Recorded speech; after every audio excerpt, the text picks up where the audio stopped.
Policy قابل ہو تو اسلامی جمہوریہ پاکستان میں روزانہ 6 عورتیں اغوا، 6 قتل اور 4 ریپ نہ ہوں اور 3 عورتیں خودکشی نہ. پولیس بھی مدد کو نہیں آئے گی ورنہ میر ہزار تھانے کے سامنے 18 سالہ ریپ زدہ لڑکی کاہے کو خود پہ تیل چھڑک کے جل مرتی. عدالت سے بھی انصاف کی توقع نہ رکھیے. ایسے معاملات میں اصل ملزموں کے سزا پانے کا امکان 1% سے بھی کم ہے. فوجی عدالتوں میں بھی ایسے مقدمات نہیں بھیجے جا سکتے کیونکہ ٹیررزم کی تعریف میں جنسی دہشت گردی اور قوم کے مستقبل کا ریپ نہیں آتے.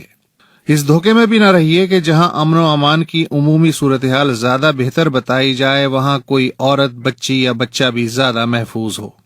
ایسا ہوتا تو عورت فاؤنڈیشن کے مطابق سال گزشتہ بد امن سندھ کی 85 عورتوں کے مقابلے میں پر امن پنجاب کی 1408 عورتیں گینگ ریپ کا شکار نہ ہوتی. ایسا ہو تو اس پاکستان میں 5 تا 15 برس تک کے 10 بچے روزانہ اجتماعی اور انفرادی جنسی تشدد کا نشانہ کیوں بنتے اور روزانہ 5 بچے کیوں اغوا ہوتے؟ حالانکہ اغوا کی سزا موت ہے. تو پھر میڈیا کچھ کرے، مگر اسے ریٹنگ کے ٹھیلے پہ مسالے دار چاٹ بیچنے سے فرصت کہاں؟ میڈیا پہ تو ایٹم بم گرنے کی خبر بھی 4 دن چلنے کے بعد 5ویں نمبر پہ آ جاتی ہے. کہتے ہیں اس ملک میں کوئی چائلڈ پروٹیکشن ایجنسی بھی ہے اور کسی national commission for child welfare کا وجود بھی ہے. سنتے ہیں کہ شہروں کے برعکس آج بھی دیہی علاقوں میں نفسا نفسی کم ہے کیونکہ چھوٹی جگہ پہ لوگ ایک دوسرے سے زیادہ واقف ہوتے ہیں. تو پھر خواتین اور بچوں کے ساتھ جنسی تشدد کے 67% واقعات دیہی علاقوں میں اور 33% شہری علاقوں میں کیوں؟ پنجاب میں ایسا کیا ہے کہ گزشتہ برس وہاں 5 تا 15 برس کے 2054 بچے انفرادی اور اجتماعی جنسی تشدد کا شکار ہوئے، اور گلگت و بلتستان میں ایسا کیا ہے کہ وہاں بچوں پہ جنسی تشدد کا صرف 1 کیس سامنے آیا؟ لیکن اعداد و شمار کے گورکھ دھندے میں پڑنے سے کچھ نہیں ہوتا.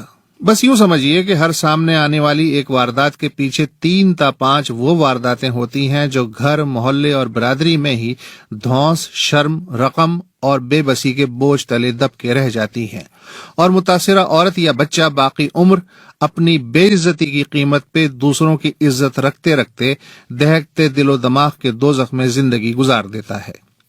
ہاں، انسان سماجی جانور ہے اور تنہا زندگی نہیں گزار سکتا. اسے قدم قدم پہ رشتہ داروں، جان پہچان والوں اور طاقتوروں کی ضرورت پڑتی ہے. مگر اندھا اعتماد بھی تو خود کو اندھی گلی میں لے جانے کا راستہ ہے. مت کیجیے اندھا اعتماد. آپ کے بچے یا بچی کو کسی اجنبی سے صرف 30% جنسی خطرہ ہے، 70% خطرہ رشتہ داروں، جاننے والوں یا ارد گرد کے لوگوں سے ہے. تبھی تو ہمیں اور آپ کو اپنے بچوں سے ہونے والی زیادتی سے زیادہ یہ فکر رہتی ہے کہ منہ کھولا تو دنیا کیا کہے گی. تو پھر کیا کریں؟ حل جتنا مشکل ہے اتنا ہی آسان ہے. اپنے بچوں کے ساتھ جتنا وقت گزار سکیں گزاریں.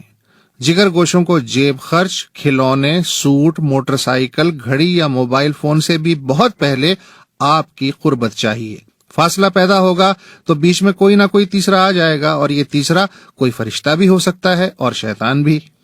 اس سے پہلے کہ بچوں کو کسی اور سے پتہ چلے، آپ خود دوستانہ تعلیمی انداز میں انسانی جسم اور اس میں وقت کے ساتھ ساتھ آنے والی تبدیلیوں کے بارے میں ان کی عمر کا لحاظ رکھتے ہوئے آسان لہجے میں سمجھائیں.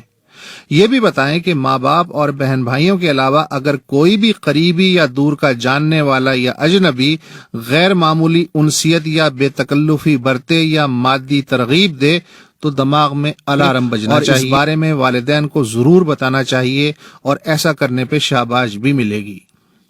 جتنی توجہ ہم اپنی املاک اور دولت کی حفاظت پہ دیتے ہیں، کیا اتنی ہی توجہ اپنے بچوں کے ذہنی اور جسمانی تحفظ پہ بھی دیتے ہیں؟ پھر بھی ہمارا بچہ شکار بن جائے تو کیا کریں؟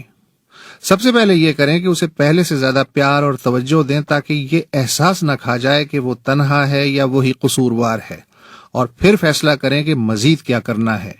چپ ساتھ کے شکاریوں کی حوصلہ افزائی کرنی ہے یا شور مچا کے ان کے گرد گھیرا تنگ کرنا اور دوسروں کو خبردار کرنا ہے. جب آپ کسی اور کے بچے کی حفاظت کرتے ہیں تو اصل میں اپنے ہی بچے کی حفاظت کر رہے ہوتے ہیں.